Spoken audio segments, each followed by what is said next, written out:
Hey guys, Good good morning. morning. Welcome to No Makeup Monday with the beautiful Kingdom Warriors. We're taking your thoughts and your questions, and we're just really excited to be able to be here with you this morning. And pretty much after our first week kind of blogging and just meeting with girlfriends, one of the big themes that seems to be pretty predominant is this struggle of feeling like we're not enough. This feeling of shame, really, for what it is. And so we've been really praying and thinking about just wanting to share some thoughts with you guys about piercing that dark lie of shame with some truth today. And so Ruth's gonna walk us through some cool stuff. All right, I'm hoarse today, so I'll try to talk as loud as I can. So I don't know if you're familiar with Brene Brown, but millions of people are. She's got some great talks on TED.com, TED.com, one on vulnerability and one on shame. And I just read her book, Daring Greatly, last year. It was really amazing. I devoured it, and then I've got a list of 12 people that want to borrow it from me. I highly recommend it. She defines shame as being an intensely painful feeling that because of some flaw, you feel unworthy of love or belonging.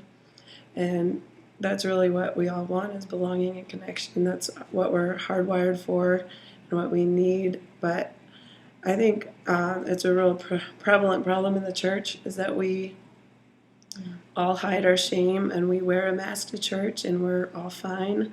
We look like we've got our mess together and we're putting our best face forward.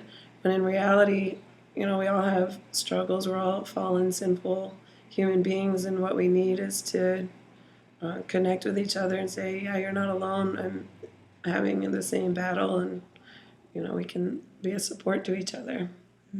Yeah. I think, too, one of the things that, as I've walked through some of my deep hurt, and I've really learned a lot about how shame can almost become like a pattern of addiction for people because, if you have that inner dialogue that's saying, something happens and then it just like seeps into every crack of who you are, and it just says, again, that those lies that we believe, you're stupid, you're fat, you're ugly, you're not enough, you're too much, you're not spiritual enough, you're not a good mom, you're not a great wife, you're too, I said that already, too fat.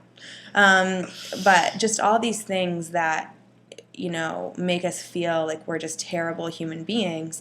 A lot of times, in times of crisis or in times of anything, we go to that. We go back to that shame in the same way an alcoholic would go to the bottle, or, a drug addict would, go to drugs. A lot of times, if you have that propensity to just like shut down and go to that voice of shame, which is what I do, it took a lot of counseling for me to process that, when something happens or I do something wrong or I fail or, I don't know, just anything that is negative that starts that shame cycle, the only way to stop that cycle is to know about it and to understand that I'm going to that because I want control, right? Like, so much of addiction is about us wanting control over our lives, right? I mean, I really feel like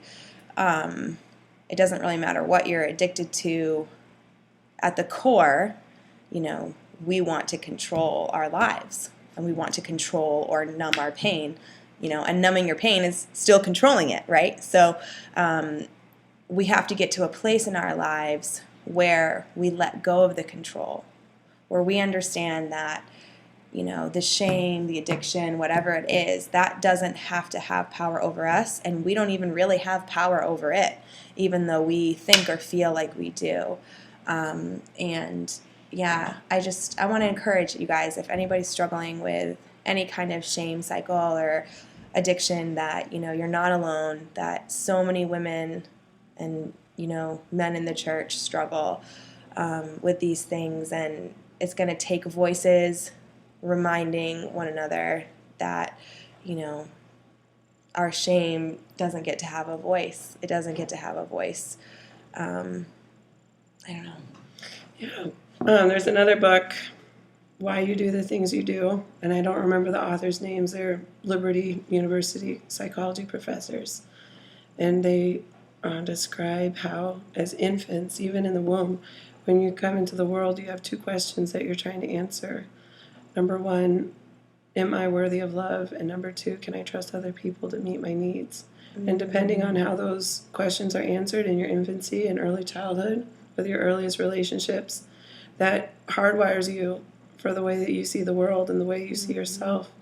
And I think with shame in adulthood, it's our default setting to go into fight or flight mode when we're in a crisis or in a situation where we are kind of knocked for a loop.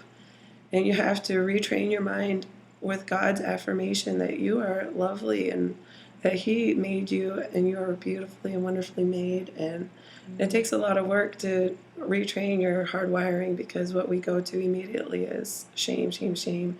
And you have to bring light to that by not retreating into silence and hiding, but speaking your shame to someone that you can trust with your story, who can, speak encouragement to you. Yeah, for sure. For sure. Yeah. I'm big on that analogy, but I just love that, that darkness is merely the absence of light. It really is. And there's so much power and freedom and grace when you tell someone that cares about you, your struggle and your story. It's really empowering to the work of redemption. So be encouraged. If you're in a crappy place and, you're really struggling, know that, again, you're not alone, and that to give a voice to your shame with somebody that you trust. And we have private messaging on our Facebook page. If you ever want to voice that to us, we'd be happy to encourage you and say, hey, us too. Exactly. We're in the same boat, and we love you, and you're beautiful. Definitely. All right, guys, have a great week. Hit us up with any comments, questions, concerns, anything that we can do to kind of help, you guys walk through this life. We're really excited and honored to be a part of that. So have a great week, and we'll see you guys next week. Bye-bye.